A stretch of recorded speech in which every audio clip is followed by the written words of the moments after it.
Good morning, everybody. Happy Tuesday. We have an amazing show for everybody today. What do we have, Krystal? Indeed we do. It is Super Tuesday. We're going to break it all down for you, what to expect, what states are voting, how you can vote uncommitted or with another protest vote if you live in a Super Tuesday state. And we also have a few key figures who are sounding warning alarms for Joe Biden. Not that that's an unusual thing at this point, but we'll give you that as well. Speaking of Joe Biden, he gave a rare interview to The New Yorker, and we learned something about why those interviews are so rare.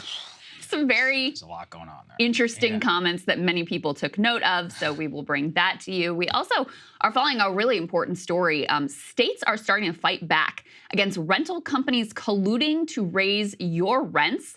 Some key action there, so we'll tell you what is going on. This follows up on a report we covered from ProPublica previously about this company that uses an algorithm to set rental prices. But since they're getting fed in all of this rental information, it is effectively collusion. So we'll give you all of those details, really important one for you and your life.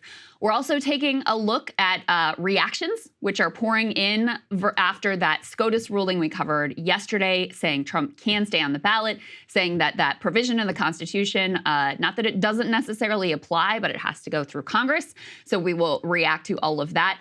Yesterday, we also got a UN report on sexual violence on October 7th. We'll break that down for you. Ryan's got another bombshell, once again, completely undercutting that New York Times reporting on October 7th. And actually, the UN report itself debunks a key narrative from that piece as well. So we'll break that down for you. And we've got Congressman Ro Khanna here in the studio to talk about Biden's Israel policy. So a lot to get to this morning. Yeah, that's right. And on Thursday, we've got our live stream coming up. We've got a promotional graphic. We can go ahead and put it up there on the screen. So we will have a live stream that begins shortly before. We'll do a pre-show. Then we'll go into the State of the Union. We'll all watch it together. We'll react on the other side until we have an exclusive premium-only live stream for our subscribers where you guys can ask us questions. All four of us here at the desk. So breakingpoints.com if you want to become a premium subscriber, and we will email and make sure that you guys have all of the information that you need. And in addition, you really just help us pay for and create like special logistic events and all that stuff, because obviously it's outside of the normal schedule and there's a lot of stuff that goes into it. So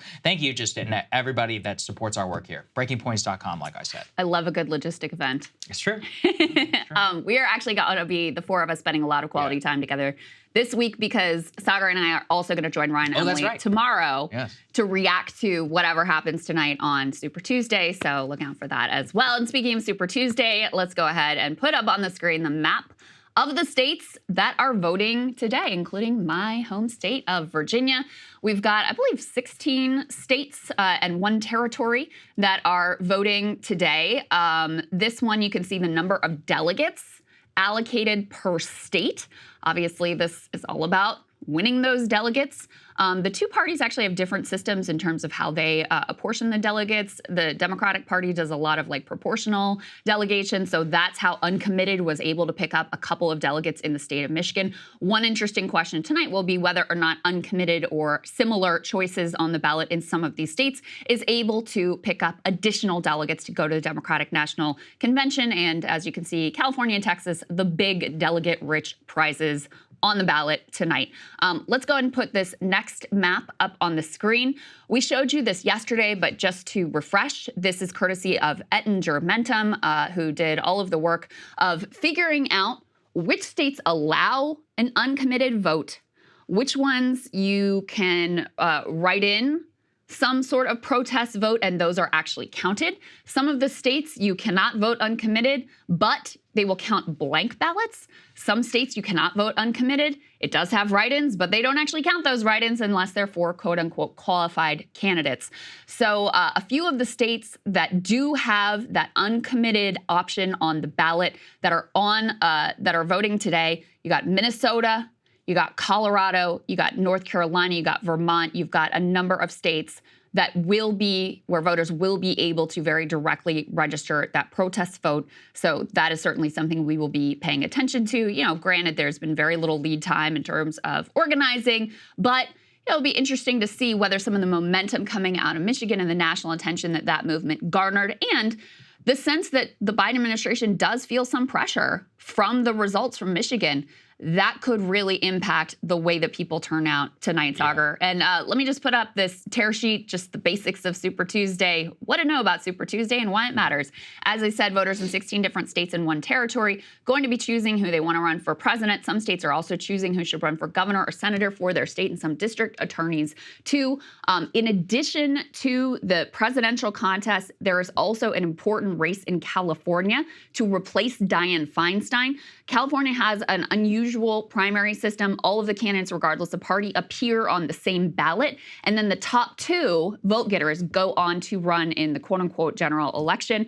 Adam Schiff has actually been propping up the Republican candidate to try to make sure that he is the only Democrat on the ballot come this fall. So that will be another thing to watch tonight that is very significant. Who would have thought Super Tuesday, the more interesting story would be on the Democratic side? It's not exactly one that we would have predicted a couple of months ago, but because the Republican convention is so, or at least the Republican election contest is just so basically not even in question now at this point. Yeah. The Democratic side, not necessarily that the result is in question, but protest vote and how both of those fit into the overall election. The number of delegates, as you said, you've got 35% on the Republican side up for grabs and 36% on the Democrat side that are up for grabs. So neither side is going to quench the, going to get the number of delegates necessarily that they need exactly to win. Apparently, the earliest that could happen is March 12th and March 19th for Joe Biden, which I, basically expect is going to be somewhere around there, and then we can all stop this nonsense with Nikki Haley at least. But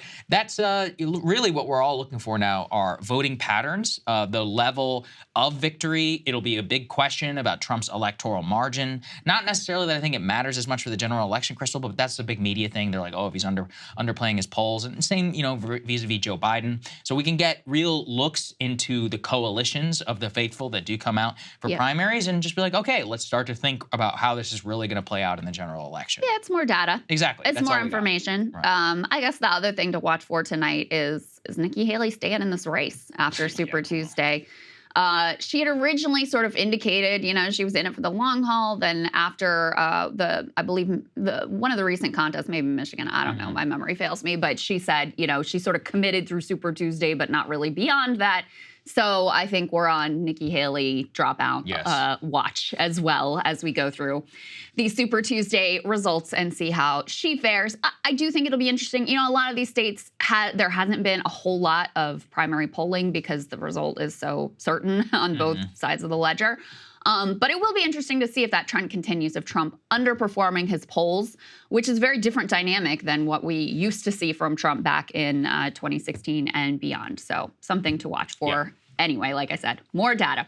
Okay, so Michael Moore, of course, famous filmmaker, has continued to push the uncommitted protest vote. He was one of the key figures helping to push that protest vote to over 100,000 voters in the state of Michigan. Quite an extraordinary performance for that protest movement, especially given the short amount of time and the tiny amount of money that was put behind it. He joined MSNBC to continue to talk about why this movement is important. Let's take a listen to that. Do you think Donald Trump is the threat that he is, and Joe Biden is gambling by aligning himself closely with Netanyahu at the risk of American democracy?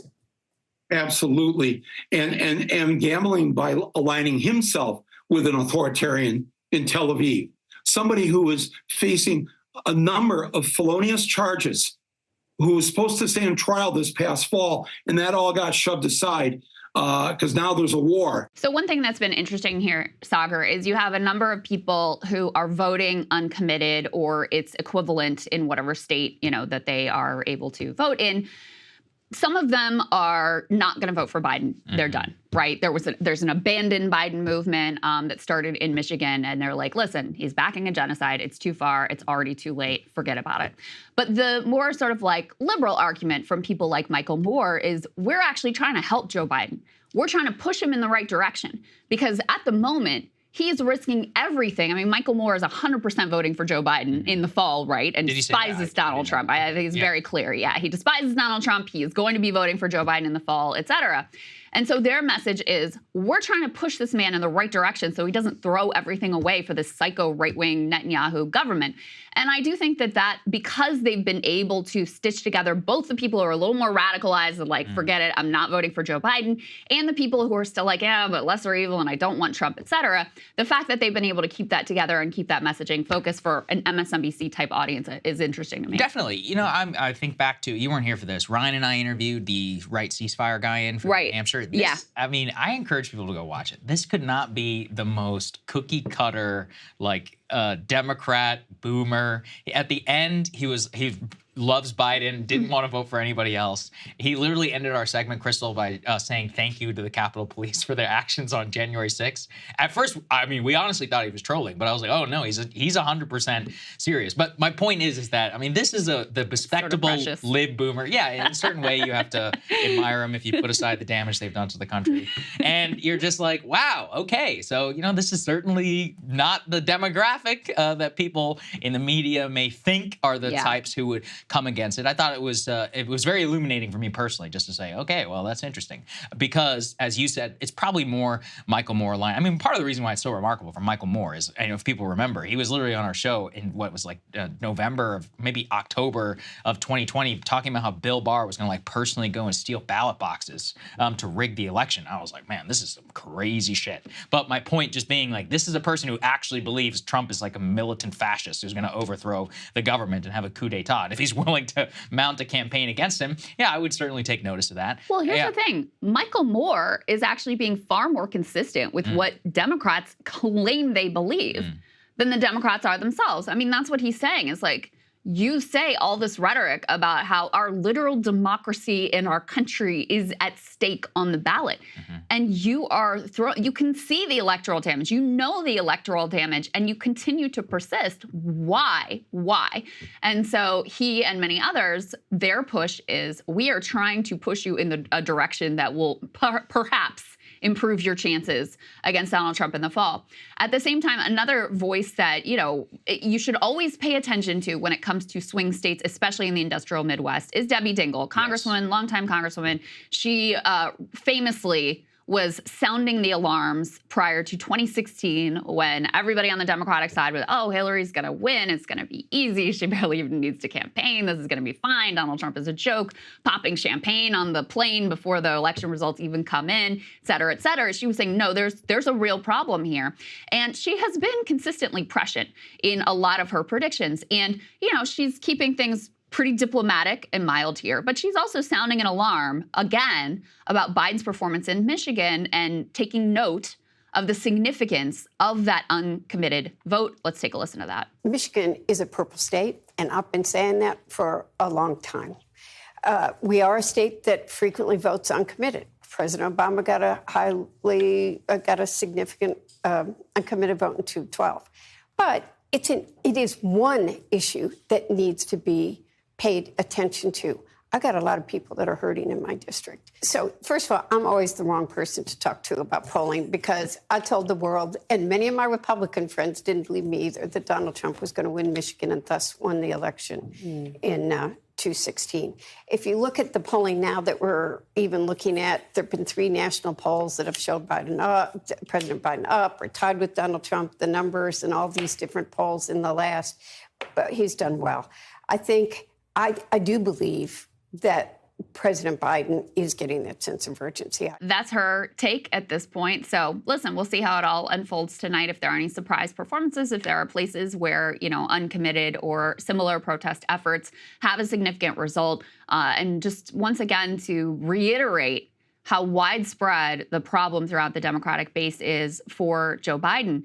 You know, it was not just the college kids and the Arab Americans who had something to say through their uncommitted protest vote in Michigan. There was a widespread support for that movement throughout the state, rural, urban, suburban, et cetera. And it'll be interesting to see if that trend persists tonight. Yeah, absolutely. I actually have a lot more to say about this in terms of Biden and just the weakness, really, that we see in a lot of the coalition. And this is something, it feels evergreen at this point. We're doing every show, but just because the flashing red lights are just so obvious and evident. So there's been a big big debate around strategy, Krystal. How can the Democrats pull it out against Trump? One strategy is just to ignore the polling. The other is to look for silent indicators that may seem like things are better than they seem. But on MSNBC, what is his name? Donnie Deutsch. We're not exactly sure where he came from or how he became a political analyst. But he's on Morning Joe, and nonetheless, he's on the president's favorite television show. And he's come up with a new strategy about how to make sure that Biden does beat Trump in the upcoming general election. Let's take a listen to his analysis. I'm afraid. You know, I've been one of the most outspoken guys. You know, it's interesting. Somebody said to me, are you afraid if he gets reelected? And I hadn't thought about it. And like, he's going to come after Joe. He's going to come after me. He might come after you. I mean, this is what people are not comprehending. And here's the campaign the Democrats need to run. And I've been thinking about this a lot. There are 4 people that need to step forward: Kelly, Mattis, McMaster, and Milley. And there needs to be a general campaign where these generals who have worked with him need to turn to the American public and turn to camera and say, you don't understand how scary this can be. We really can go over a cliff here. These people, patriots, need to start to stand up, because that's what America listens to. I think if you do the right campaign with those 4 guys and you continue to put the message out, you're going to lose control of your bodies. Women, immigration, it will even get worse, as it did the first time with Donald Trump. Our democracy is really, really, really online here, and our way of life will change. Get people, scare the shit out of people. Scare the shit out of people. Inspiring. That's his strategy. Very inspiring, Krystal. And also, it's definitely like it's never been done before. It's not like we've heard all that rhetoric all this time around. So there's a lot going on here, but it fits with a general panic inside the Biden administration. And the Biden admin did a long profile with Evan Osnos. He's a reporter over at The New Yorker. And they gave us a little preview into their electoral strategy. So let's go and start with their first one. Here's Joe Biden's last campaign. Trailing Trump in the polls and facing doubts about his age, the president voices defiant confidence in his prospects for re-election. The most noteworthy quote, I thought, came from Tom Donilon. Donilon is a longtime Biden advisor. He's a real whisperer. And here's the strategy. He says, quote, by November, he predicted, the focus will become overwhelming on democracy. I think the biggest images in people's minds are going to be of January 6th. So he sees a parallel, Krystal, to the race between George W. Bush and John Kerry. At the time, Donilon says he worked for Kerry. The Democratic Party didn't want to believe it was a 9/11 election. Instead, the party wanted to focus on an array of issues like other things, but it all came back to 9/11. Now, I'm just going to say I think 9/11 was a little bit more pertinent and different in 2004 because we were in the middle of a massive war in Iraq, but maybe that's just me. Now, let's lay out how Donilon arrived at this conclusion. Many of us, including at this desk, were poo-pooing that strategy ahead of the 2022 midterms.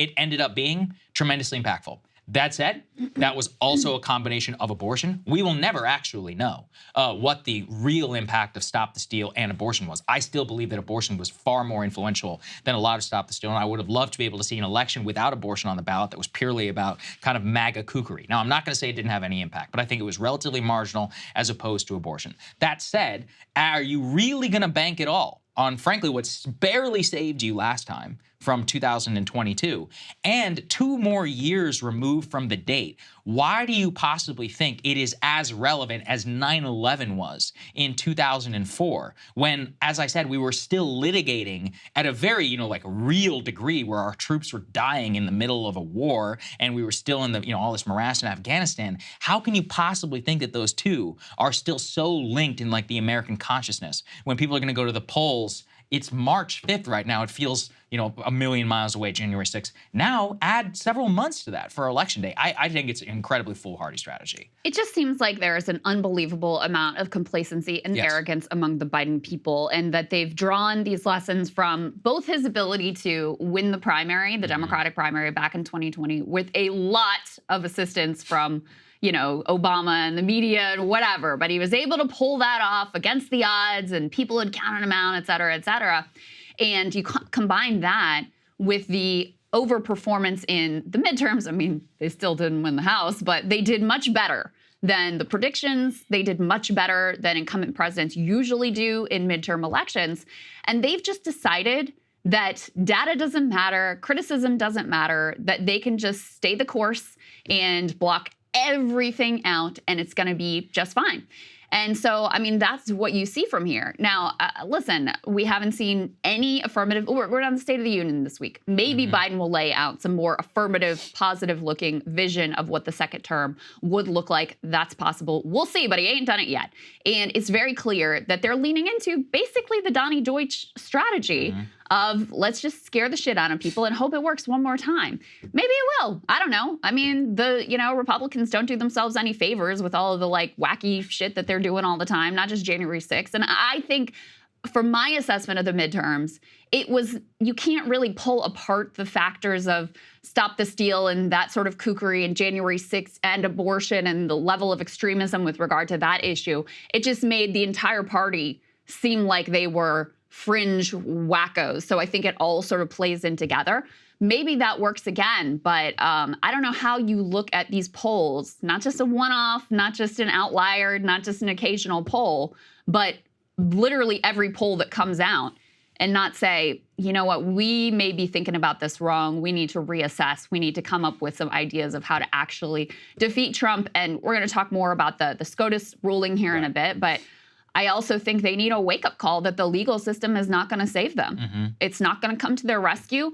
It's not clear that it's going to change significant votes from Trump to Biden. They are going to have to figure this out themselves. And right now, there's just nothing but arrogance and complacency coming from everybody around him. You also see almost frankly delusional promises coming from Biden. True. Let's put this up there on the screen. This was what really struck me whenever they asked Biden what exactly he was going to do in his second term. He says, quote, "I will pass Roe versus Wade as the law of the land. Democrats would then need to win control of the House of Representatives and gain seats in the Senate." But he expressed confidence. A few more elections like we've seen in place with states would suffice. You're seeing the country changing, reiterating his position on Roe. "I've never been more supportive of it's my body, I can do what I want with it. But I have been supportive of the notion that this is probably the most rational allocation of my responsibility that all the major religions have signed on and debated over the last 1,000 years." So very convoluted quote, frankly, there from Biden, almost abandoning the libertarian framing and kind of putting in his own, putting in his own like religious interests, I guess,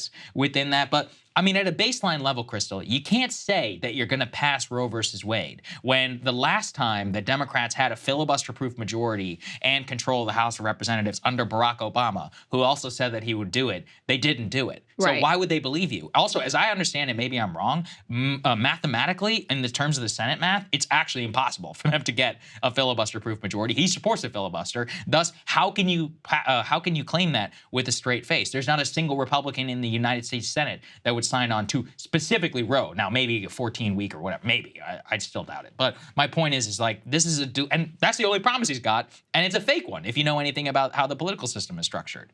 I am just really struck by, I mean, listen, presidents put out all kinds of delusional promises. That's par for the course. I mean, I'm actually surprised they don't talk about that more. This is honestly the first time I've even really heard him mention that he hasn't even an intention of codifying Roe as the law of the land. So your point is apt that he has no actual strategy for getting that done. And part of the reason he has no strategy for getting that done is evidenced in the other part of the quote where he's like, yeah, this whole pro-choice thing is not really my bag. Yeah, it's my body, my choice. That's not really ever been my thing. It's like, do you understand how this issue has saved your party's ass now in multiple elections? That this is like the only reason why you all did okay in the midterms and did all right in these special elections, et cetera? And you're gonna like pour cold water on it and make it very clear to everyone involved that you don't really care, you're not gonna fight for it, and you'll throw out some empty words and empty promises, but it doesn't go any beyond that. Yeah. Now, I think most people who are voting on this issue are not actually voting on like, oh, I think the Democrats are really gonna like restore my rights. They're voting on the Republicans are gonna make things even worse. And the Republicans have demonstrated that they wanna make things even worse. In states across the country, you know, the IVF situation in Alabama, there was a bill that would have codified access and protect IVF at the federal level that Republicans blocked. So I think that's where probably more of the energy is, because people just have so little hope that any of the parties really going to deliver for them, let alone a man who just comes out and is basically like, yeah, pro-choice, that's not really my thing. So I think that's where the energy is, but this certainly doesn't help his prospects and is part of why they don't let him do interviews very often because he says stuff like this. It's like, what are you talking about? It's also interesting because that type of messaging might have, see, even then, I think about it. Something I go back and watch all the time, just to remind myself of a different world, is Bill Clinton's acceptance speech of the 1992 Democratic Convention. It's on YouTube if anybody wants to go and watch it. And he's adamant. He says safe, legal, and rare over and over again. It's kind of like a perfect secular messaging, in my opinion. And so what came across to me with Biden is I still think in his mind he's living in the 1980s, where he's living in like a very Christian country where the moral majority and all that still exists. It's like, bro, you know, half this country is, you know, Christian to the point where like they don't go to church and it's mostly entirely cultural. If you were to question and like really dig down into their real beliefs, they're agnostic at best and mostly just secular and or non-believers, deeply more socially libertarian than at any time in modern history. I've never believed that safe, legal, and rare is like the most popular messaging today than it was in 1992 when Bill Clinton won that election. So it's interesting to me to see him kind of torture himself through this. And then the final part that we had to pull here, let's please put this up there because it's just, you can't even make it up. Now, in terms of proving his prowess about saying that the White House, by allaying criticism that the White House is, quote, insular or dismissive of reality, Jeff Zients, who is the chief of staff, has pointed to Biden's reputation of, quote, soliciting opinions from critics. As he says, just the other day, he picked up the phone and he called Larry Summers. What a bold move. No president's ever done that before. Yeah, he would be, I believe he would be, so Trump definitely never called Larry Summers. Oh, he probably met with him. So Obama employed Larry Summers. Bill Clinton employed Larry Summers. George W. Bush, I wouldn't put it past him to talk to Larry Summers. So how many presidents in a row then does that make? That doesn't make you unconventional. That's like, you know, going to a Georgetown cocktail party, soliciting foreign policy advice and saying that you're going outside of the normal thing. It's like dissenting voices. I don't think that's how it works. Maybe want to update the boomer or silent generation president. I apologize. He said Biden's other occasional calls range from columnist Thomas Friedman to Senate Republican leader Mitch McConnell. He says that's how you pressure test decisions. What world is this gentleman living in? Oh, you know? My God. Seriously, when I connect the abortion thing, this man is in the 1980s. That's where he is. You can't, you couldn't possibly name 3 more staid architects of the status quo than those 3 men. I mean, it really, like, that's the list of people that comes out of your mouth is actually quite extraordinary. And, you know, Zients has come in, he replaced Ron Klain. Klain had some better ties with the progressive world. He was pushing, you know, the big stimulus at the beginning of the administration. There was a lot more sort of connectivity with a more aggressive, like FDR style. Not that he ever came anywhere close to living up to that, but that was more of the vision. Zients is this corporate establishment sold out tool. Pharma, it's worth like $200 million. Absolutely. Yeah. And so, you know, there has been, basically since he's come in, Biden hasn't really done anything that has been good. So that's effectively the tenure of Jeff Zients. And, you know, that he's the one saying, oh, well, Biden's doing great. He's seeking out all these dissenting voices and pressure testing his decisions with Larry Summers, Mitch McConnell, and Thomas Friedman. It's nuts. It is so revealing, and also incredibly hilarious. Yeah, and let's get to why all of this is a problem. Let's go ahead and put this up there on the screen. This is actually seriously remarkable because it demonstrates the underlying strength that Trump has. This is more from the New York Times Siena poll. They say, quote, no matter race, age, or gender, more voters say Trump's policies helped than Biden's. So do you think Joe Biden or Donald Trump's policies have helped you personally? Joe Biden, 18%. Trump's policies, 40%. You know what really is underlying in this, Krystal? If you look at some of the interviews, those COVID checks, people remember the hell out of that. They remember deeply some of those COVID stimulus checks. So for all the people out there but you know what? Biden sent policy, out COVID checks too. He did, but it was at the end, and I think that they're pairing inflation probably more so with the tail end, whereas they remember low gas prices plus I don't really buy that. I may be right. I'm not sure. I'm just saying, like, if you have both presidents that sent out COVID checks, I don't think that you can really ascribe that to, you know, this difference. I think that a big problem for Biden is, first of all, people remember things through rose-colored glasses. Yeah, so, you know, it kind of cuts against normally there's like an incumbency advantage. This is a very weird election because you basically have two incumbents going up against each other. And in some ways, Donald Trump is benefiting from the way that memories have faded. Whereas last time around, when he was in office and we were in the midst of COVID and people were miserable and they were like, you know, very frustrated with him and his like, you know, remember those bizarre press conferences and the bleach and all that insanity at the end of COVID. Like people were disgusted with that. And that was a huge boon to Joe Biden, I think is what helped push him over the line. I honestly think a big part of this too is people just, they don't have any confidence that anything that has potentially improved for them, which there are, you know, there is data now that says that on some metrics, people are doing better economically than they were, say, a year or 2 years ago. But they don't give Biden credit for that because they see that he is like old and doddering and they have zero confidence that he's able to deliver on anything. So they're not attributing, like, if their position gets a little bit better, they're not like, oh, that's thanks to Joe Biden. It's, you know, it's in spite of Joe Biden. So to me, that's a big part of what's going on here. And that was one of the things that both Ezra Klein and Nate Silver, I think, pointed to in their pieces about why the Democratic Party should ditch Joe Biden. They're like, the economic numbers are improving and his approval rating is not. And that's a problem for him because that means there's basically nothing you can do to sort of get people convinced that you're good for the country because they've just decided you're too freaking old and you can't get anything done. Well, what really struck me, can we put that tear sheet please back up on the screen, B5, just because I want to really point to a number there, is the hurt you personally. Do you see that one? Biden's policies, 43% say hurt me personally, 25% of Trump policy. Now, it's pretty insane considering this is the man who appointed Supreme Court justices on Roe versus Wade. And he says not made much of a difference, relatively tied at 39 and 34. What struck me also is that within gender, if you look at help me personally, both men and women highly rate Trump, dramatically, really. 17% and 18%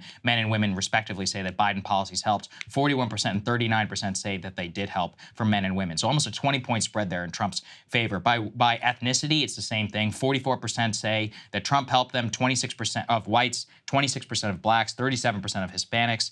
By age, you actually see a huge benefit to Trump amongst the 45 to 64 demographic. Unfortunately, by the way, America, those are the people who vote. 48% say that Trump's policies helped them. 21% say that Biden's policies helped them. Same amongst the boomers, 65 plus, 38% versus 20% on Biden. So basically, I mean, age, gender, wherever you look, you know, a huge portion of this also I'm starting to think about when I look at these numbers is I think interest rates play a big role in this in a way that people haven't. You know, I mean, if you think about that number, the 45 to 64, these are the 401k generation, you know, the 401k millionaires. I mean, let's be honest, the stock market was booming under Trump. And more so, the interest rate policies, inflation, and all of the basically the chaos of the last couple of years, on top of increasing borrowing costs for folks who may be putting off retirement or, you know, trying to take out a loan, trying to fund a business or something like that, that is really going to screw you. Both at the lowest end, like 18 to 29-year-old, and a 45 to 64-year-old, just because you can compare the literal gain from previously to now.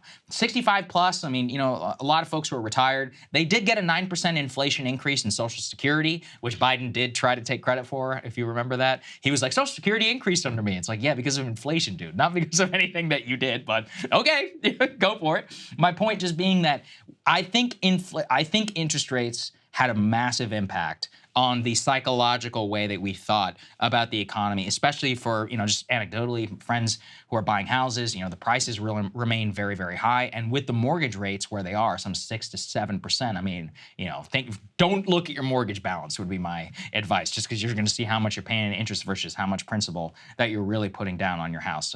I think that was a big part of it. Yeah. A huge part of it, too, that we see, Krystal, is about the flip over. Nate Silver, very astutely, let's put this up there in his latest, says Biden's problem is with swing voters, not his base. He points to that graphic that you can see in front of you for who are watching.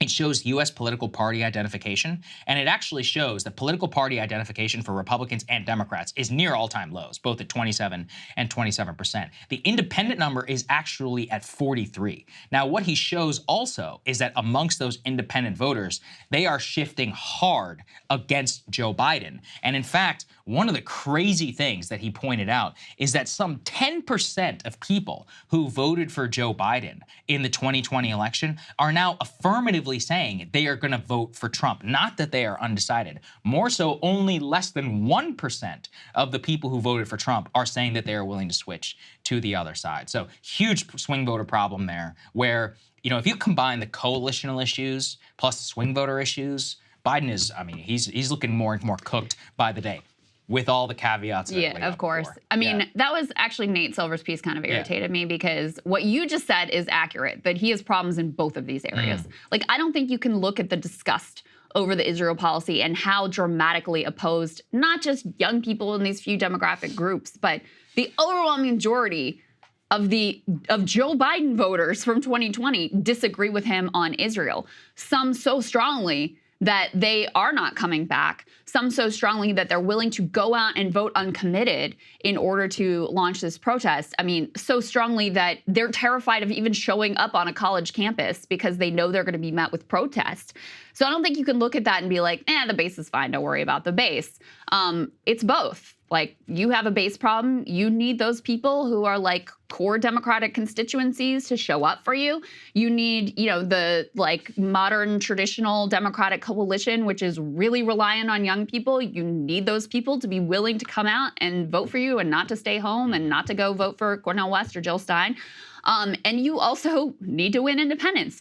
So it kind of irritated me how he like pitted these two groups against each other. Like you have to pick one or the other. Joe Biden has problems with both. He needs to win over both. Perhaps with independents, you know, the thing that would really, you know, push them in his direction is if he had more affirmative positive vision in terms of the economy, that they actually had confidence in him delivering, which I think is a major problem for him. There's nothing he can do about his age. It is what it is, which is, I think, a big part of the reason why these numbers are unlikely to move. I would say one of the biggest reasons. But he also has real problems with the Democratic base, and you need all of those pieces in order to win, especially given how closely divided the country is, how close we expect this election to ultimately be. So I've actually kind of found this column irritating and annoying. Fair enough. Listen, he's pointing to a legitimate issue. He's not pointing to all of the issues. All wins and losses are multifaceted. You can't point to any one thing. I think this points that when you are losing so many grounds in battles on different fronts, it makes it so that it's very difficult to try and calibrate, to try and think about where you're going to go, what exactly you're going to do. And then where we connect it to what we started off the story with, which is the Biden strategy of January 6th. I'm not seeing a whole lot of January 6th hope in these numbers. It didn't show up last time either. So, seriously, let's at least give them credit for this. Yeah. New Hampshire, 2020. These people got 5th. They're cooked. There's no way they're going to win. Guess what? They ended up winning South Carolina. Boom. The guy's literally the Democratic president or Democratic nominee, and then he eventually wins the election. Same thing in 2020. Story is he's done. There's no way. All history is against him. They pulled it out. So let's not give them, let's give them some credit for their strategy. I think a lot of it has to do with their opposing force rather than anything that they do. They're banking on the same thing. I would just say, first of all, it's a very, very small sample size. And number two is that's a hell of a risk. It's a hell of a risk because if just one thing goes the other way, I mean, I just always think of whenever you're trying to win anything in life, you've got to do everything in your, humanly possible to cover all of your bases and then also hope that your opponent makes a mistake. They're very much like, our opponent is such an idiot. It'll take care of it. That was the Hillary strategy. It was the Hillary strategy. You're right. Exactly. That's how you lose. So anyway, I don't think it's going to work out for them. We'll see. We certainly will. Let's move on to the next part. This is a very inspiring story, actually. Some very interesting state government action against raising rent prices. So we've talked here previously about algorithmic, basically programs, consortiums, and companies that have been buying up real estate and that landlords can then self-enter into, where they can collude with each other to set rental markets and to increase aggregate prices above where normal rent inflation is. We're now actually seeing a report out of the state of Arizona, where the Attorney General is suing RealPage, which is a company, an organization, and landlords, and accusing them of conspiring to illegally raise rents. We have a bit of a taste from a local news report there on the ground that we just wanted to play for all of you. Let's take a listen. It's a story many Valley renters know all too well. Major spikes in their own rent. $500 to $600. And I'm like, okay, that's a bit steep. The next year, they raised it I think it was like $200 a month. State Attorney General Chris Mays feels these price hikes aren't a coincidence, but possibly a conspiracy. I don't think it's a stretch to say that people were made homeless by this scheme. A recent lawsuit from Mays is pointing the finger at the software company RealPage for collecting leasing data and using that information to collude with at least 9 landlord and management companies, all in order to keep rent prices high and create a rental monopoly in both the Phoenix and Tucson area. The companies were actually talking about the algorithm and how much money it was going to make them to their investors. So what's really interesting is if you look at some of the data included, they say, according to the Attorney General's office, 36% of Phoenix households are renters. They have seen a 76% rent increase from 2016. Meanwhile, in Tucson, 37% of households remain renters with a 30% rent increase. They say several tenants who rent from these companies were named in the lawsuit say that while prices went up, quote, no physical changes happened in their living areas. They keep getting money from everybody, but I don't know what they are doing with all that money, said one renter who did not want to be identified. So they said, I would say these last 2 years, or last 2 or 3 years, it was a headache. I mean, one of the things they're pointing to and is not only the large landlord organizations, but is the company itself, RealPage, which allows property management, companies and others to enter and to basically enter into some sort of price fixing scheme. And, my advice too is this lady's a Democrat, and this is how you get reelected, and elected, by the way, in a red state, just if you're wondering about the things that real good governance and things really people will pay attention to. If you're able to stop a 76% increase in rent, yeah, that's pretty impactful. You shouldn't forget that. You know what? Yeah. Arizona has impressed me on a couple of fronts. Right. This being one. Another one is going after those Saudi-backed firms that were buying up all the land and sucking dry all the water. And they're buying up for pennies on the dollar a bunch of medical debt and dismissing it, discharging it, so that the residents of Arizona, can get some relief from this overhang and burden of medical debt, which is really interesting, which we should actually cover on another day. But to get to this particular story, we covered in the past, ProPublica did a whole expose on this company RealPage and their software, which is called YieldStar, and they brag about how they're able to squeeze their tenants and how they're able to effectively collude, as you said. So what happens is all of these landlord companies, they buy access to the YieldStar software. Part of that is they have to enter in all of their information. So YieldStar has all of this non-public information, and then they use that to algorithmically maximize the amount of profit by setting the rents for these companies. So rather than the individual, you go to rent an apartment or whatever, and the individual property manager is setting the rents based on what they can tell of the market and what will sustain, and also based on that human interaction of, I don't want to price this person out of a home. Instead of that, they use an algorithm that has all of this non-public information. So the allegation here is that this is price fixing, because you have, even though there's this intermediary, this tech intermediary, you still have the reality of all of these companies colluding with their private information to be able to maximize and set rents at the highest possible price. And in markets where this becomes incredibly dominant, you have this one company setting the rents for basically the entire market with disastrous results for tenants. What's interesting, too, is one of the main architects behind YieldStar. This isn't his first trip to the price-fixing rodeo. He apparently was Alaska Airlines Director of Revenue Management. I'm reading from ProPublica now. When it and other major airlines began developing price-setting software in the 1980s, they had to enter into a consent decree to unwind this price-fixing scheme that they had there. He moved on from that to apparently price-fixing in the apartment market, rental market, because he has so much experience in that direction. But just to give you a sense of some of what they were saying about this software and what it does, one of the people involved said the net effect of driving revenue and pushing people out, meaning pushing them out of the apartment, was $10 million in income. I think that shows keeping the heads in the beds above all else is not always the best strategy.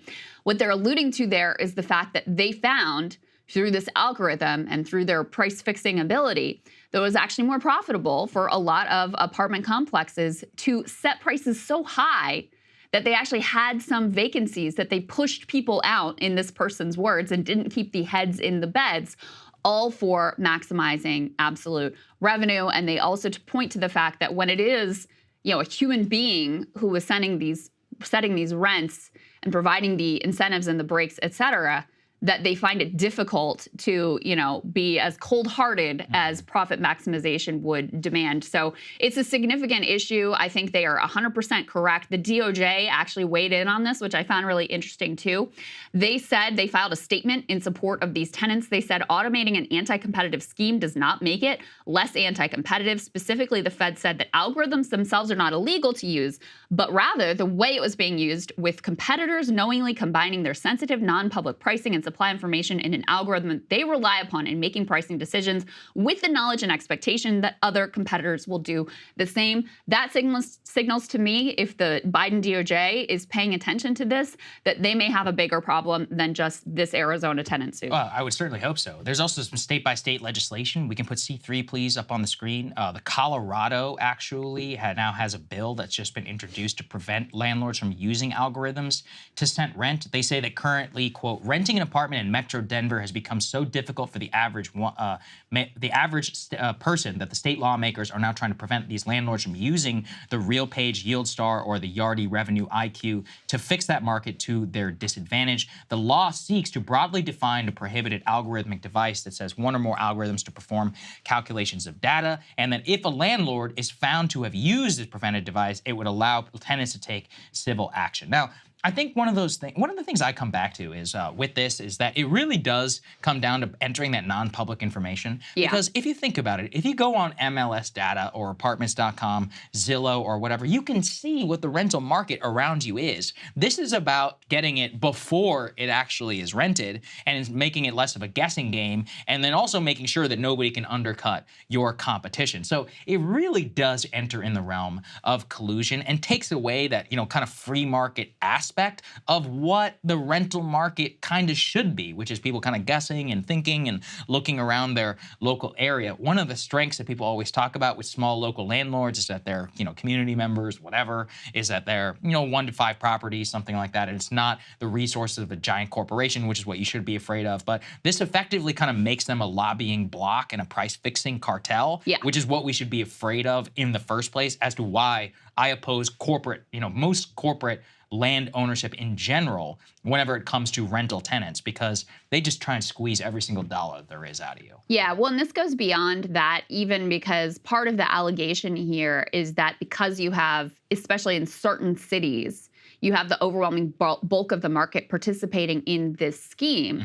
They are effectively acting as a cartel. And the way that works is you set a price arbitrarily high, and you have this agreement that no one's going to come and undercut, because what would bust this up in a typical free market, if someone comes in, sees a market opportunity, is like, oh, well, I can undercut these people with a lower price. I can fill out my apartments much more easily.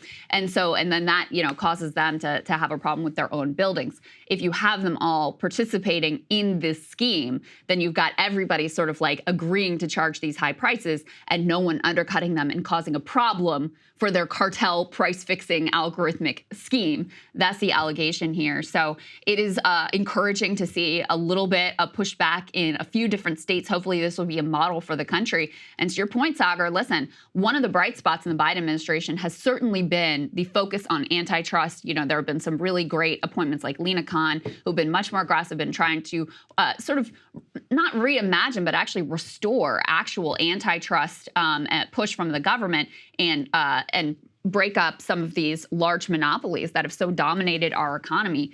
We've seen the energy around housing. I mean, it's obvious. The pricing of rents, the pricing of homes, how much pain this is for everybody at a variety of income levels. This would be a great thing for the Biden administration to lean into and talk up and really do something about, because I think this particular case will really be a trial balloon of if they're able to succeed at the judicial level, proving that this is anti-competitive behavior. Yeah, well, we'll see. It's a story they're definitely very interested in. I know it impacts a lot of you guys out there. The rent inflation is one of the biggest drivers of overall CPI, and it's one of the things that has a huge issue in terms of sucking your money away, your savings rate, and all of that. And I know it's really, really difficult out there, so we'll continue to track it. All right, let's get to the media story here.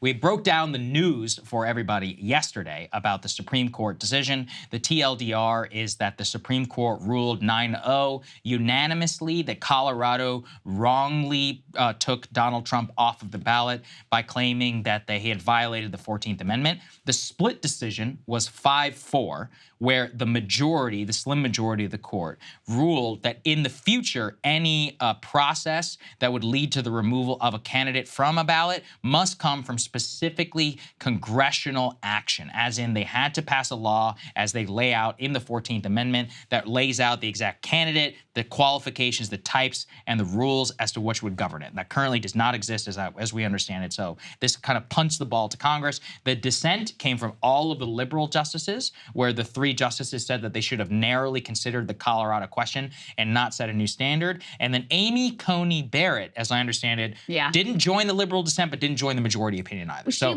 I don't really know what's going on. Her thing was weird. Right. I don't understand it. But it was basically like she actually agreed with the liberals that the decision went too far. But then her whole thing was like, but what we really should talk about is how we came to a unanimous decision. Whatever. That's what's really important. It was like, what? It was weird. You can tell she's a mom of 7, because that's like a very mom of 7. It was a very mom move. That's so true. Yeah. Like, we all came together. Yeah. Let's just focus on the positive here, guys. Well, thanks, okay. Mom. Usually not the right answer. Anyway, so immediately, though, that sparked panic and responses here in Washington. The most noteworthy was one by Congressman Jamie Raskin, who said he will immediately join with several others to introduce legislation in the House of Representatives to bar Donald Trump from the ballot. Let's take a listen. I am working with a number of my colleagues, including Debbie Wasserman Schultz and Eric Swalwell, to revive legislation that we had to set up a process by which we could determine that someone who committed insurrection is disqualified by Section 3 of the 14th Amendment. And the House of Representatives already impeached Donald Trump for participating in insurrection by inciting it. So the House has already pronounced upon that. Interesting. So Jamie Raskin has introducing the bill here. Obviously, he says that he's joining with, Eric Swalwell and a few others to increase this. Now, this may be a hot take that people wouldn't expect this, but you know what?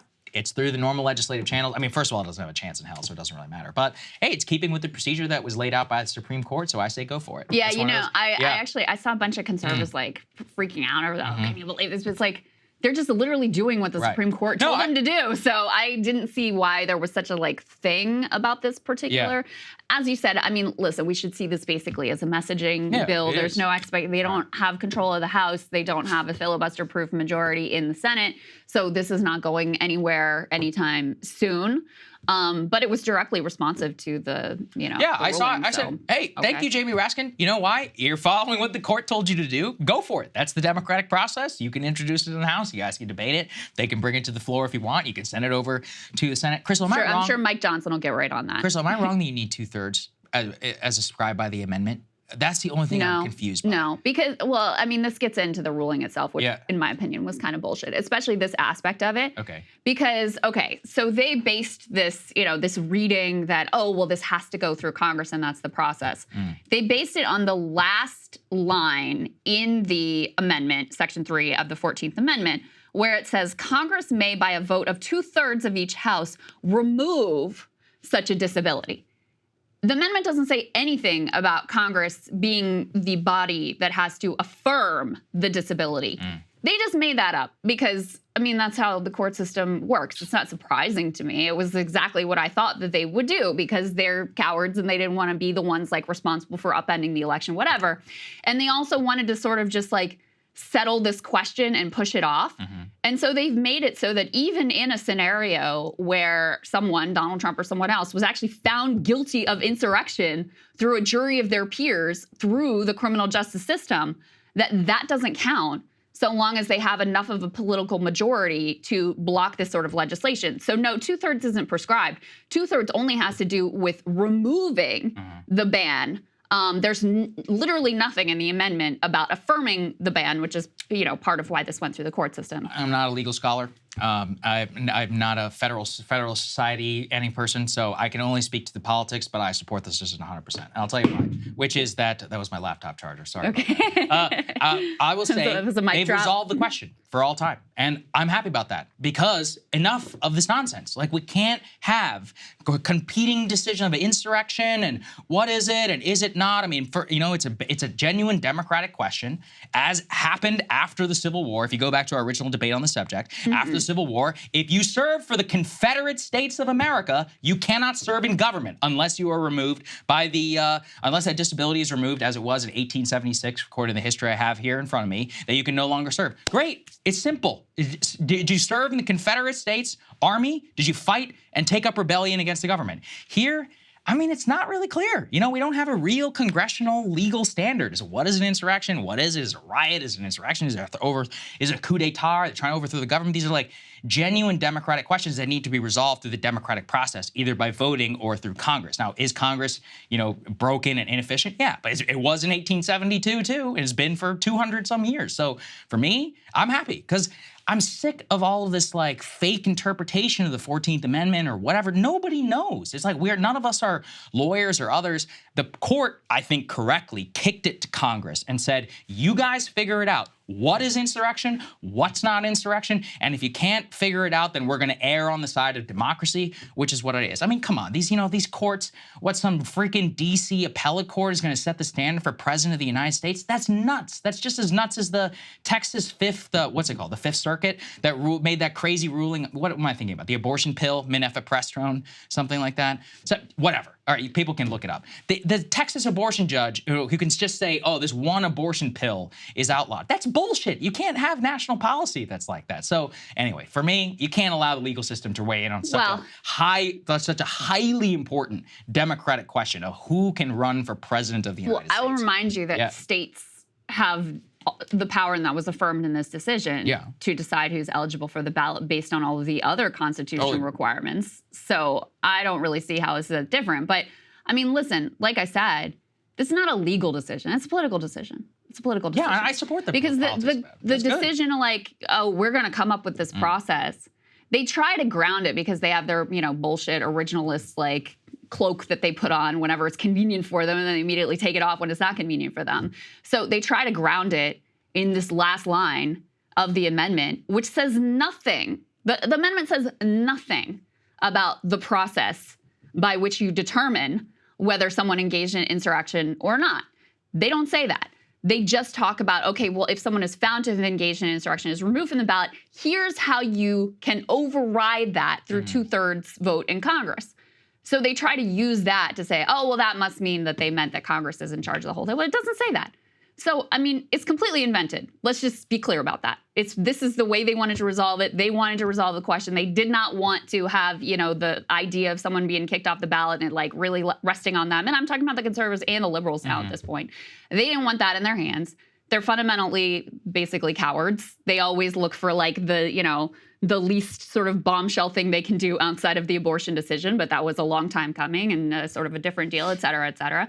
And so they invented this process that isn't actually grounded either in the history or the text or the way that this thing has been used before. They invented it. So listen, like I said, am I surprised? No, because I think almost all of their decisions are basically political in their interests, based on their ideology or based on their desire to preserve the legitimacy of the court, et cetera. So they invented this process, and it is now what it is. I will grant you that there is no basis for this, okay? There's no history and within the text. No, for real. I am not an originalist. I am not a textualist, any of this, like all this other legal. Frankly, when my friends who are lawyers talk like this, my eyes completely glaze over. I can only speak to the political question. I think it was a good political decision. Obviously, there was an I know enough that was. I just don't see why going through Congress, which is obviously, that's the definition of a political body, why that's superior to going through to saying, okay, it has to go through the court system and someone has to be found guilty of insurrection by a jury of their peers. That's a piece where I'm like, I don't see why they settled on this versus, some other standard. Again, they just sort of invented it because they know this will never happen. They know that there's no chance that this Congress is going to come anywhere close to, deeming that Donald Trump or anyone else for that matter engaged in an insurrection. So they can kill the idea that this is relevant, even though if you read the plain text of this, if it applies to anyone, it applies to Donald J. Trump. They can avoid having to actually make a decision on whether he engaged in insurrection. They can kick the can to another body, but they can also effectively kill, the possibility that this is relevant at all, but with their hands staying clean. That's why they did it. This is where I'm apart, because I don't see the clear insurrection or any of that in there at all. I think that the amendment was written for a very specific purpose, to bar people who were genuine traitors who took up arms against their country in the United States Civil War, and then to make sure that they couldn't serve in government and recreate the Jim Crow South. Oops, it happened anyways. But the point is that that was the point by the radical Congress that passed the 14th Amendment. I think we should stay within that. I think the bar should literally be that high. To ban you from office, I think you should basically have taken up arms against your country, fought and killed your own countrymen, sold them out, and literally fought for a rival army, as these gentlemen did against the Confederates. Other than that, it's up to the people, and you guys get to decide. I mean, that's just my bar for the ballot. It doesn't say treason. It doesn't even say, it says you can have engaged in insurrection or rebellion or given aid or comfort to the enemies thereof. I mean, listen, he tried to overturn a democratic election. He, all of the election maneuvering behind the scenes. There's a reason why even Trump's lawyers didn't try to make the case that he didn't engage in insurrection and had nothing to do with any of it. So in addition, yes, that was the context that this was originally put into place, but it is not the only context in which it has been used. So I don't accept that this is just like, some dead piece of the Constitution has no relevance going forward post-Civil War. I don't think that that makes any logical sense. I don't think it's dead. I think if people want to figure out what rises to the barrier of the U.S. Civil War, you are welcome to pass a law through Congress in which we will all commonly understand as a united people was an act of such terrible, taking up arms against our government that we will bar you. Otherwise, leave it to the people and they can decide. If enough people agree with you on January 6th, as some did on 2022, don't vote for Trump. Be my guest. It's a free country. I mean, that's really what it comes down to in this particular instance. And again, this is why the history of it matters. I think you're engaging in a bit of textualism. Is the reason that they had to pass this is that the South was unreconstructed and they would have reelected genuine traitors to basically, they would have reelected genuine traitors and unreconstructed Southerners to represent them in the Congress and then to use their senatorial and congressional ability to block rights for freed slaves in the South. That was the actual intent of this entire thing. So that's, again, where we have to kind of raise the bar to for what we assume, where we should come to the point where no government or all governments representative should do their absolute best to not stand in the way of democracy and allow it to ultimately flourish for the people. And I don't think that anything Trump has done has ever risen to the level of literally taking up arms against your own country. But nowhere in here does it say that it has to. Well, nor does it say, like, the bar is the Civil War and anything below that doesn't count. It doesn't say any of that. I mean, I agree, they're very intentional about the way that they wrote and conceived of, these various parts of the Constitution. So, I am very reluctant to put limits on who can run for office. This is why I oppose term limits. Like, I think if people want to elect some deadbeat congressman for 35 terms and who's, getting wheeled in a wheelchair, like, I think that we should have democratic mechanisms so people have better understanding of what that means. I think we should have money out of politics so there's not such an incumbency advantage of just like corporations flooding their campaign coffers so they're there forever. But I support the right of the people to vote for that friggin' 110-year-old who's like slobbering on themselves if that's what they want, okay? Unpopular opinion, but that's how I feel. I don't think we should have age limits in the Constitution, either at the higher end or at the lower end. Yeah. I believe fundamentally in that democratic process. To me, this is an exception because I do think that the country has an interest in banning from office people who actively seek to undermine the basic tenets of that country. And I think that's what Donald Trump did. So again, listen, I'm not surprised by the decision. I do think that the legal questions involved were very complex. But, part of why they crafted the decision the way that they did, they kicked it to a body that they know is going to be unable to act, is because if you read this on its face, a lot of people are going to feel this applies to Donald Trump. They didn't want to deal with that messiness, so they effectively punted, and that's where we are. It's a political decision. They made up the criteria here. And that's the reality. But that's the problem. You could use that against anything, a political understanding. You could say that any Democrat who didn't vote to certify the election in 2016 engaged in the same sort of behavior. And I would not oppose that. I want those people to run. I want the bar to be so incredibly high. If you believe that Trump is bad, then vote against him. You know, it's your right as a citizen. I got to disagree on the age limits, though, because it's in the Constitution in terms of how young you got to be. So at that point, people who we did gotta January 6th, it's fine to run for office, but if you're like, 24 or whatever, and people want to vote for you, that's not okay. Well, no, I don't think it's okay. I think it's in the Constitution. And so clearly the framers or whatever, we got to stick with a little bit. Okay, but we're talking about what should be. Oh, yeah, no, I would have put it on philosophical grounds, I wouldn't support it. Yeah, I would not. That said, now given where we are with age, it's a little bit more complicated, especially with a captured political system where we are right now in terms of mental faculties. I mean, this gets to like all basic fundamental questions like driver's licenses. Should people who are over 80 be allowed to drive? Honestly, I think the answer should be no. Or you should. I think it depends on capability. I've seen too many of these. I've seen too many of these folks. A lot of sharp 80-year-olds out there. All right. Listen, I think they should, well, at the very least, they should be subjected to a very, very strenuous test, and we as a people should be like actually accept and think about what that should look like. Basically, every year after 72, your ass needs to go to the DMV. You need to retry. And that's the thing, is that there are, complicated questions here also in terms of public safety and like your impact on others. Now, I generally err on the side of democracy, but if we're going to have age limits, like you said, for, 25, I think, for the House? Yeah, 30 what is it? 30 for the Senate, 35 president? for president. Which I think is actually too low. But you think that's too low? Sorry, no, too it's high. way too high. Yeah, I don't think it should be. I don't really think there should be anything there at all. I agree. My point is that if we're gonna have that, then I don't think it's really fair at all that we don't have old ones. I don't think we should have any of them. I also agree with Cenk that naturalized citizens should have the right to run for president of the United States. And Cenk's argument on it is, does have some legal basis. But putting aside the legal argument, because there was a court ruling that basically said naturalized citizens should have all the rights of natural-born citizens, and to not do so is discriminatory. So, using that basis, you can then say, this interpretation is illegal or unconstitutional. But putting aside the legal questions, which I'm admittedly no expert on whatsoever, I think just as a matter of principle, I do think that they should be able to run for office. I think Cenk should be able to run for president if he wants. So again, this is all just to say, I am reluctant to put limits on who people can vote for.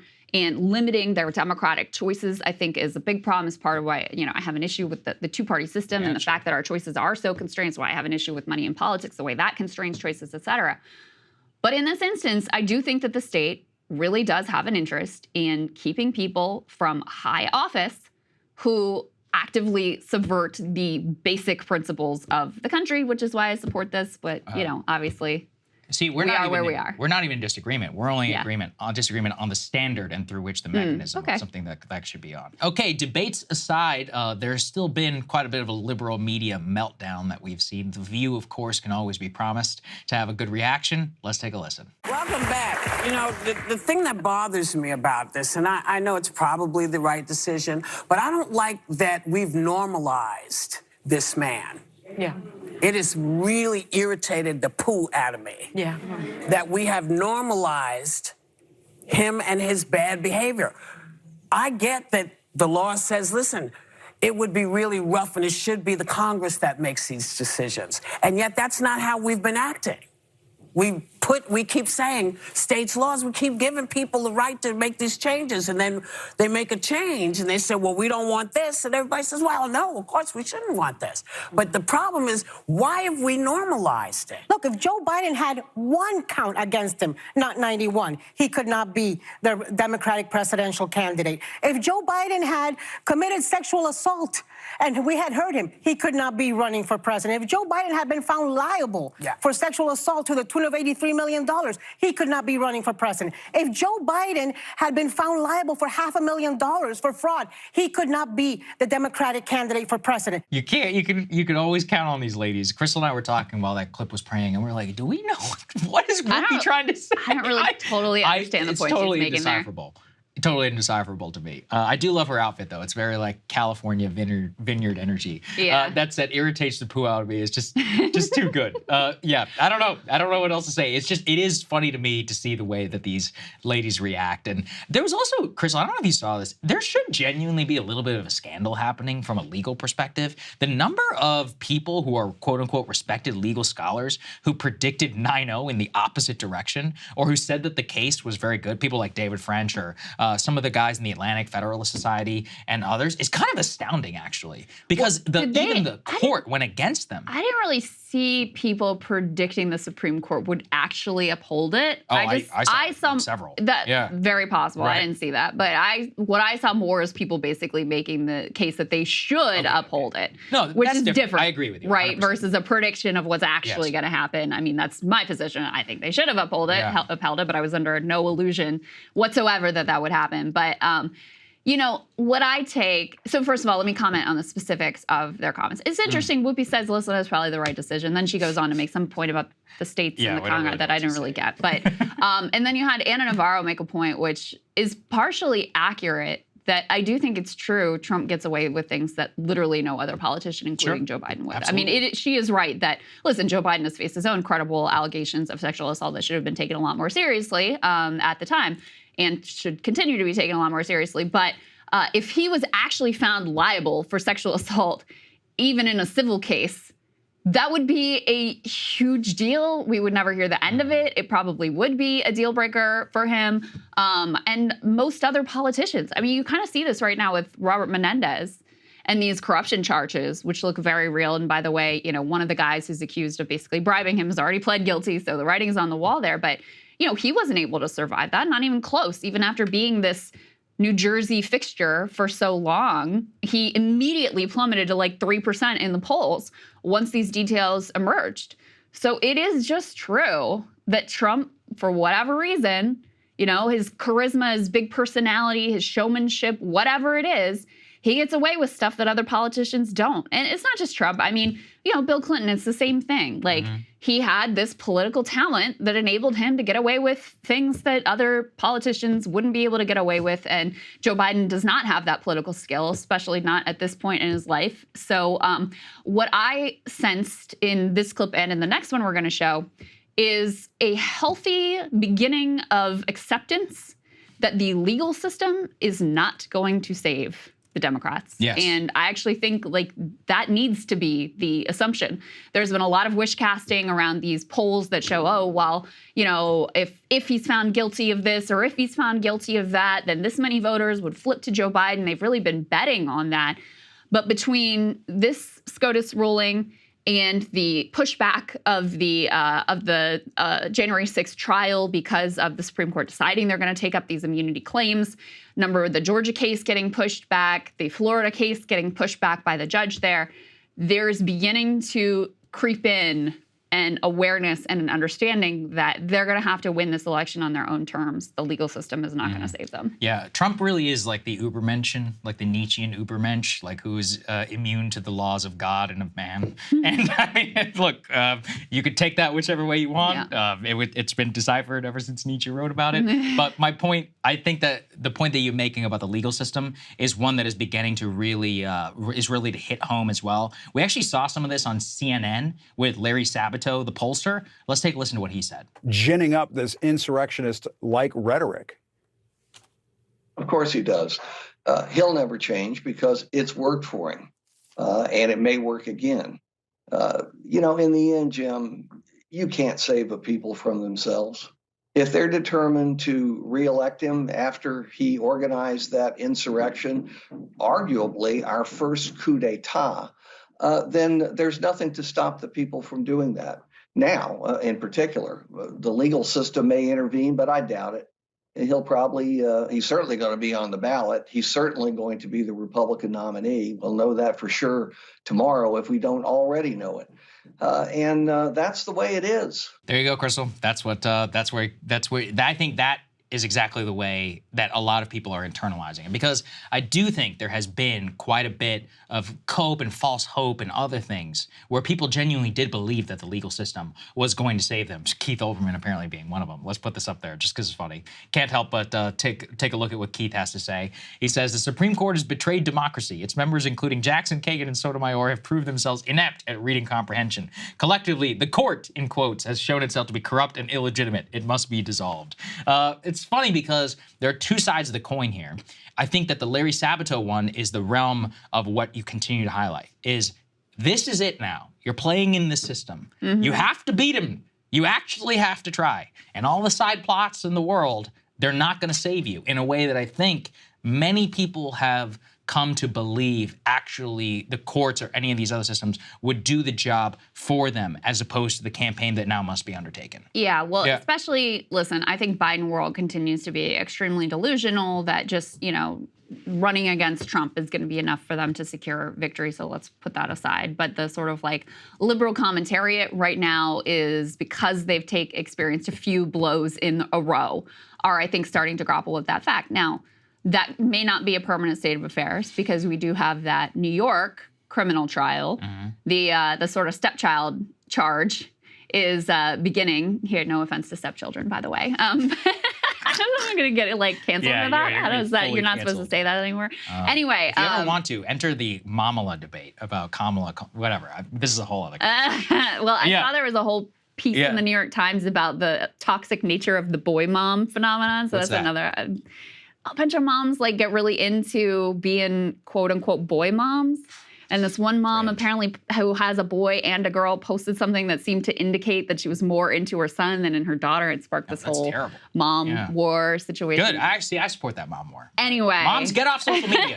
Stop making a mom being your whole identity. That's a whole. I agree with that. I wholeheartedly agree with that. Anyway, with regards to this, I think that we may see the resurgence of some hope that the legal system is going to save them once that criminal trial in New York starts, because you know, they just can't help themselves. And there's no faith that the Biden administration, the Biden campaign is actually up to defeating this man. So they got to hang their hat on something, and I guess that's all they got. There you go. All right, guys. So a report came out yesterday that we wanted to spend some time taking a look at. This was a UN report that sought to confirm or rebut charges of systematic rape by Hamas on October 7th. Obviously, it's a very fraught topic, one that we've delved into before. Before I jump in, I just want to say, I don't enjoy nitpicking these things, whether there was no rape or some rape or systematic rape or whatever. But the reason we do it is because the atrocities that were committed on that day and the inflation and invention of additional atrocities committed on that day have been a key part of the propaganda effort to justify now Israeli atrocities in Gaza.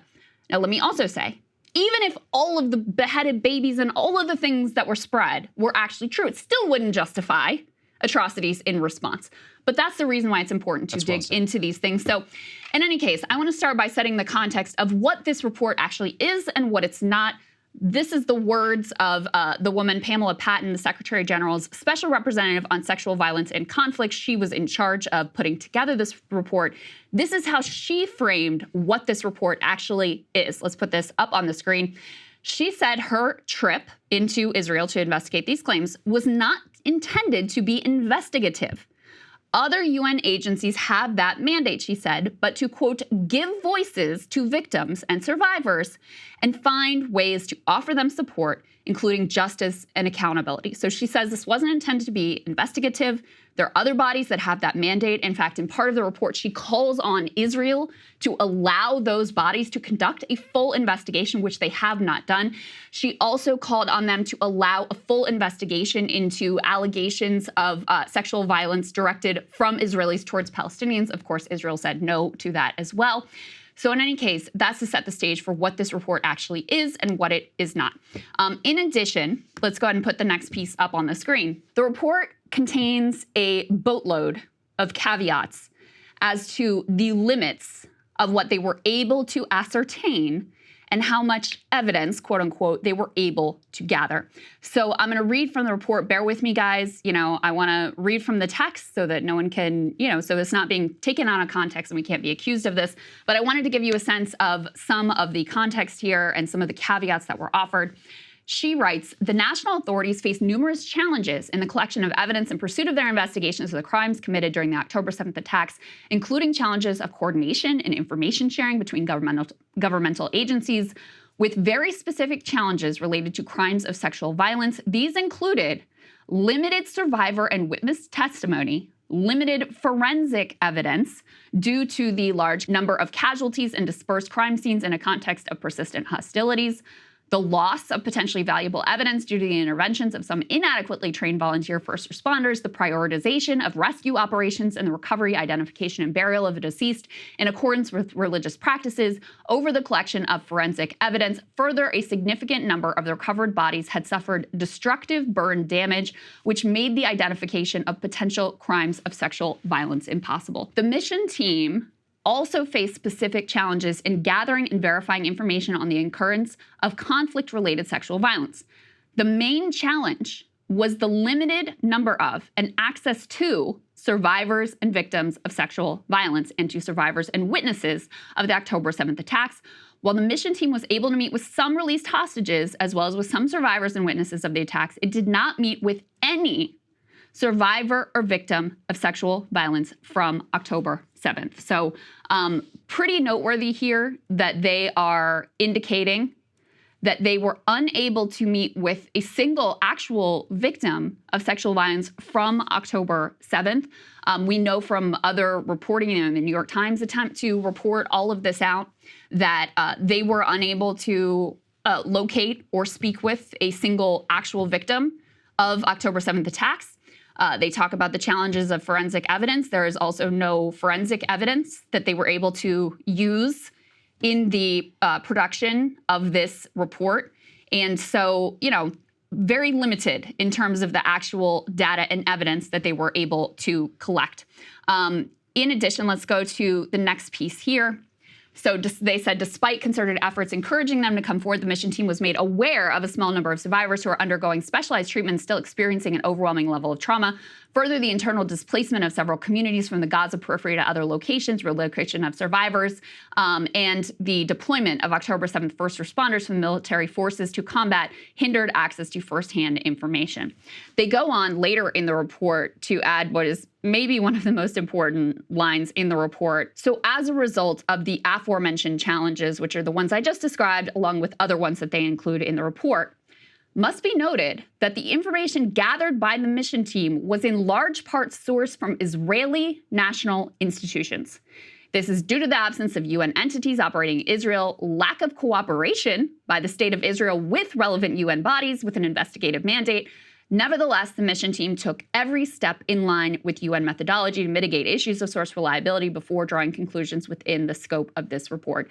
And Saagar, I want to just get your reaction to this initial piece about the limits of the report, the caveats that were put into it, and the fact that at the end of the day, much like, and this was the same thing that Anat Schwartz revealed in her, and the same thing that happened with the New York Times report, at the end of the day, they weren't able to really glean much other than what the Israeli authorities were telling them about what happened on that day. Yeah, I think the biggest problem that they have is circumstantial evidence, quote unquote. That's really the thing that it relies on. That's just, I mean, imagine, would you convict somebody of rape in the United States on circumstantial evidence? Ask yourself how exactly that works. The reason this matters is, let's go back, is that if you talk to, and I've done this, if you talk to people who are in the wild, normal people who has their thoughts on the war, if they're pro-Israel, and number two, one and two things they're going to talk to you about is rape and beheaded babies. And it's like, that's why you have to scrutinize some of these claims.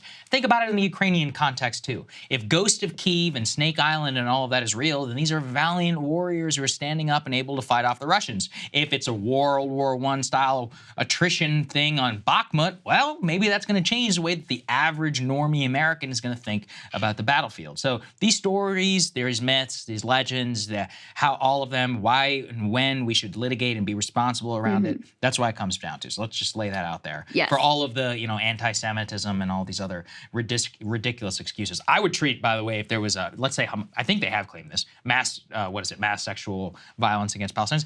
Maybe. Well, let's see. You have every incentive in the world to lie. Got to see some evidence. Got to see some firsthand testimony. Got to see some interviews and all of that. I believe the report actually calls on the Israelis to allow that investigation also. And the Israelis said no. All right. Well, there you go. All right. So my point, if we just come back to this, is I have not seen a shred of physical, real evidence about the claim of systematic use of rape as a weapon of war. Yeah. So my opinion, it probably just didn't happen.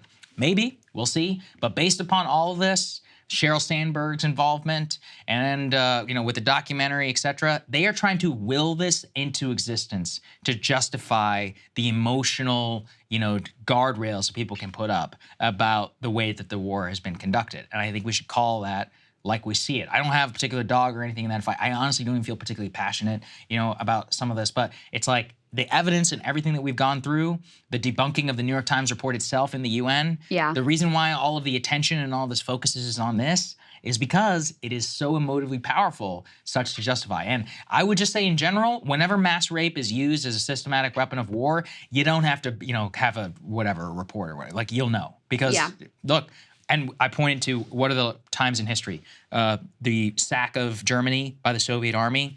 I mean, we had literally millions of rapes that happened at that time. And you saw the physical evidence 9 months later. Then you saw the Democratic Republic of the Congo, where I believe it was almost 30%. When it was horrible, again, in what was happening. It was immediate. There was physical evidence. There was video evidence and all of this. The level of parsing and all of this that has happened, I'm not going to say nobody, was attacked. It would be, I think you've said this, it would be crazy if nobody was attacked. Right. Right? But in terms of the campaign that they are alleging, I don't think that happened. And I don't really know why they even have to do this, because 1,500 people or whatever were killed, or however many. I don't know what the actual number, 1,200, whatever the real number is, whatever it is, a lot of people who were innocents were slaughtered on that day for no reason. That's enough. And it should be. But, they're the ones who are trying to make it into a thing, the media too in particular. So if they're going to play that game, then, we gotta parse every single claim too. Yeah, and I would encourage people to actually read this report, because the media presentation of the report does not include a lot of the layers of caveats and limitations that we're laying out for you. Basically, what the report says, I mean, to echo what you said, I do find it extraordinary that at this point, if there actually was systematic rape, not some amount, but systematic rape as a weapon of war, that we don't have one single survivor. We don't have one single instance of forensic evidence at this point. I find that extraordinary. Israel is very interested in getting this story out. They've made a concerted PR effort. That's part of what that New York Times piece was all about. You had Anat Schwartz herself talking about how, pushing someone to cooperate with them in that reporting by saying this is important for Israeli Hasbara, in other words, propaganda. So this is a very important part of the narrative to the Israeli government. If they had this evidence to share with the UN, you can 100% bet that they would. Now, what the UN team here was able to look at, and why their conclusion was that there are, quote, reasonable grounds based on circumstantial evidence to believe that conflict-related sexual violence occurred at several locations on October 7th. They were looking at, things like photographs of women who were unclothed from the waist down, things like that, which are suggestive but not conclusive. They also talk in this report about how some of the initial reports coming out from first responders and paramedics on the scene, the reason that they assumed that sexual assault must have occurred to whatever victim they were looking at is because they were untrained in some of the body's responses after death that, leads to certain, these fencing positions, especially when fire is involved, that, can appear like the person was fending off some sort of assault, and other bodily changes that these paramedics were not, or whether they're paramedics or other volunteers or first responders, whoever they were not trained in understanding. So they misinterpret. That's something that they found here.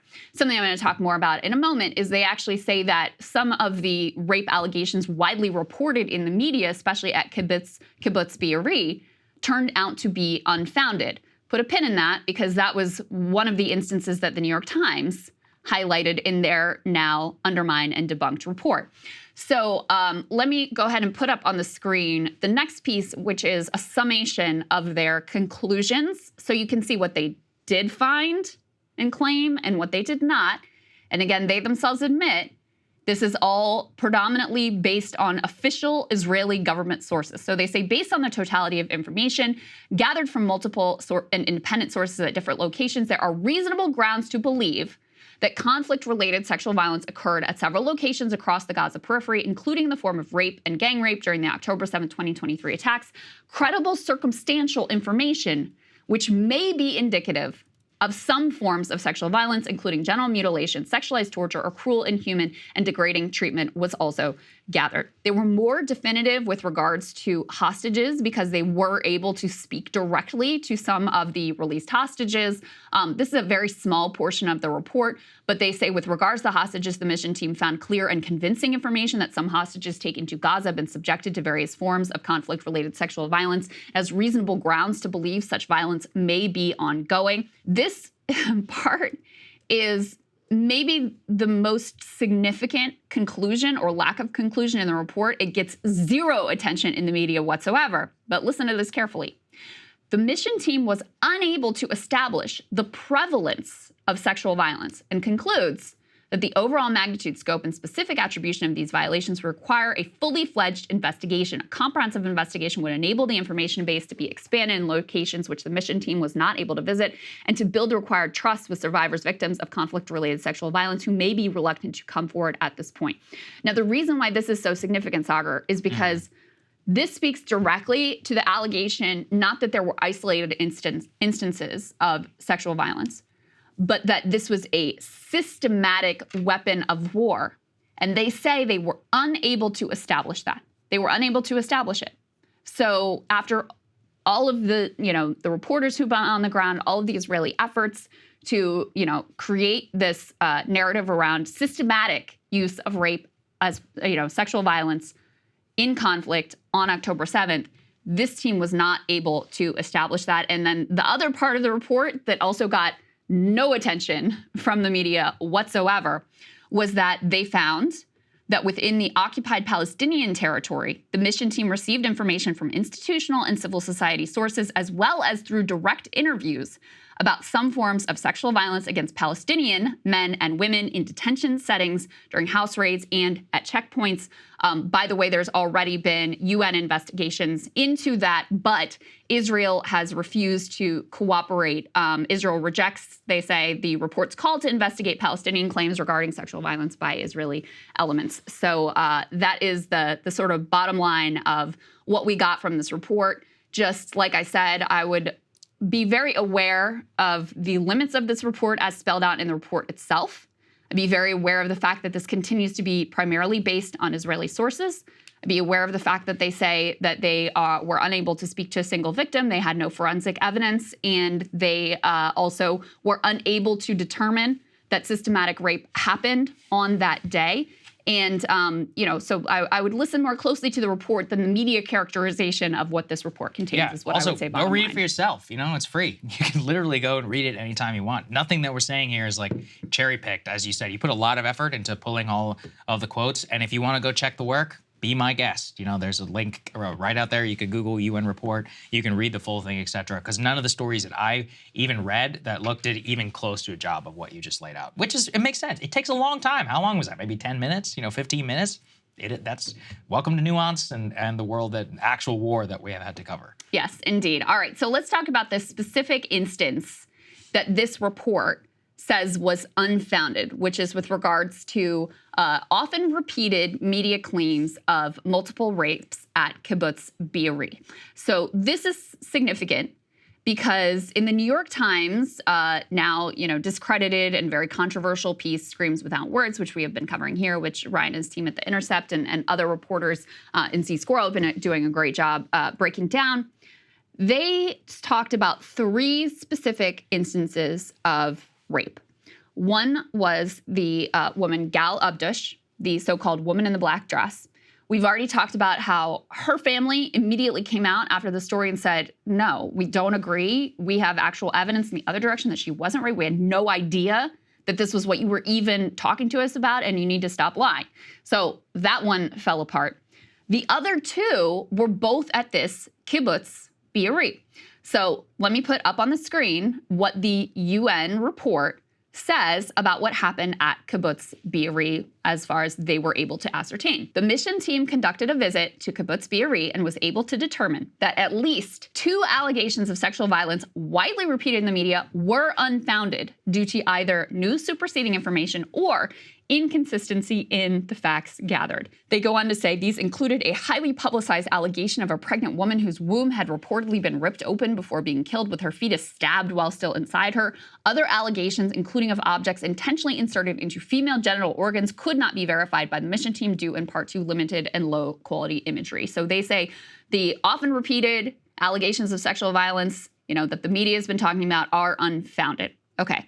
So let me now put up on the screen what the New York Times had said in their Screams Without Words report about what happened at kibbutz Be'eri. They said, and again, this is 2 of the 3 instances of rape that they specifically cite in this report. A paramedic in an Israeli commando unit said he had found the bodies of 2 teenage girls in a room in Be'eri. One was lying on her side. He said, boxer shorts ripped, bruises by her groin. The other was sprawled on the floor, face down, he said, pajama pants pulled to her knees, bottom exposed, semen smeared on her back. Because his job was to look for survivors, he said he kept moving, did not document the scene. Neighbors of the 2 girls killed, who were sisters 13 and 16, said their bodies had been found alone, separated from the rest of their family. Now, the New York Times, faced with this UN report saying that the kibbutz Be'eri rapes were unfounded, and their own rapidly crumbling, quote-unquote, report on this instance, they said in their write-up of the UN report that 2 specific allegations of sexual violence in kibbutz Be'eri that were widely repeated by the media were unfounded. First responders told the Times they had found bodies of women with signs of sexual assault at those 2 kibbutzim, but the Times, in its report, didn't refer to the specific allegations that the UN said were unfounded. So that's their defense, is like, oh, well, they looked into some other stuff. The stuff we reported is different from what they looked into. Oh, really? Well, Ryan has another report along with Jeremy Scahill at The Intercept. We can put this up on the screen. They went back to talk to the folks at kibbutz Be'eri to see what they had to say about all of this. And lo and behold, the spokesperson for that kibbutz rejects the story in the New York Times and says, and I quote, they were not sexually abused. Let me read a little bit from Ryan's article. He says the Times article described 3 alleged victims of sexual assault for whom it reported specific biographical information. One, as I said before, is known as the woman in the black dress, Gal Abdush. Some of her family members have contested the claims made by the Times. The other 2 alleged victims were unnamed teenage sisters from kibbutz Be'eri, whose precise ages were listed in the New York Times, making it possible to identify them. When asked about the claims made by the Times, this spokesperson for the kibbutz independently raised their name. You're talking about the Sharabi girls, she said. No, they were shot. I'm saying just, but they were shot and were not subjected to sexual abuse. This spokesperson also disputed the graphic and highly detailed claims of the Israeli Special Forces paramedic who served as the source of the allegation, which was published in the Times, the Post, CNN, and other media outlets. Quote, it's not true, she told The Intercept, referring to the paramedics' claims about the girls. They were not sexually abused. They also, in this story, even dispute, that detail about, they were separate from the rest of the family. Apparently, they died alongside their mother. Again, this is all horrifying. You don't need to add any extra horrors. This is horrifying that they were murdered, these 2 young girls, and with their mother and others at the kibbutz. But they're saying the specific detail is not accurate. The Times responded to The Intercept and said, we stand by the story and are continuing to report on the issue of sexual violence on October 7th. So that's where we are, Saagar. Well, I think that's all that you really need to know, Krystal. That's wild. I would encourage, again, people to go read for themselves. If the kibbutz woman, the kibbutzim or whatever are the ones who say it's not true, they've got no reason in the world to lie. Yeah. So listen to them, and again, this is why these claims bear scrutiny. And I think it's shameful, honestly, that the New York Times ran it. Yeah, and she even said that she believes that sexual violence was widespread on October 7th. So she believes the Israeli narrative that is the case.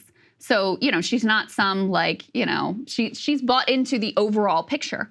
But with the specifics regarding these two girls, that New York Times report was based on the word of one paramedic, which again goes against their own reporting guidelines that they're supposed to have two sources.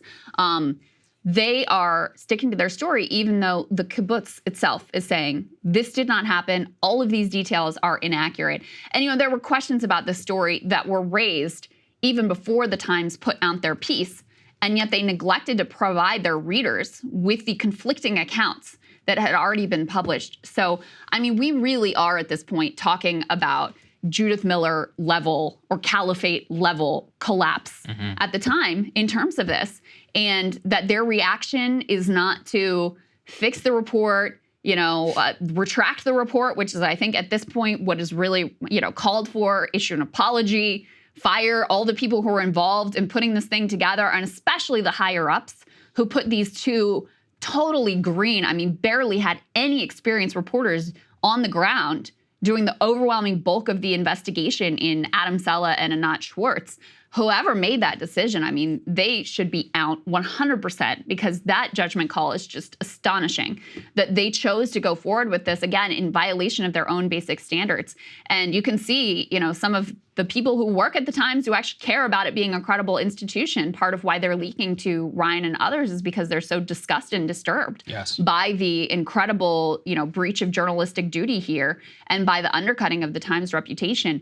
It really is extraordinary. Every single piece that drops just, it's just incredible. It's so radicalizing for me to see the way that this was all just invented. You know what my bet is, Krystal? I think they're going to win a Pulitzer Prize for this story. Well, I actually think that's part of why they're sticking by it, because they published this right at the end of the year to make sure it got in under the deadline for awards like the Pulitzer. As part of their, award-winning submission or whatever.